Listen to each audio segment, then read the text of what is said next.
Ipinamalas ni Police Master Sergeant Yumi Barante ng 2nd Provincial Mobile Force Company, Albay Police Provincial Office, ang tunay na diwa ng serbisyo at malasakit matapos tumulong sa isang 3 taong gulang na batang may sakit na may malaking bukol sa kaliwang kamay.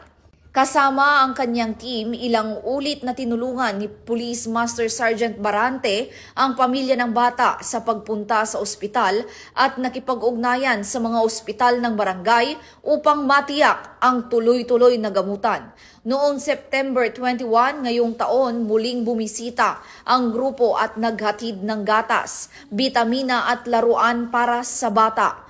Ang tunay na pagsisilbi ng pulis ay hindi lang nasusukat sa pagpapatupad ng batas, kundi sa bawat pusong ating natutulungan. Patuloy na tiniyak ng PNP ang pagpapatupad ng mga programang nagtataguyod ng makatao at may malasakit na serbisyo publiko sa ilalim ng bagong Pilipinas.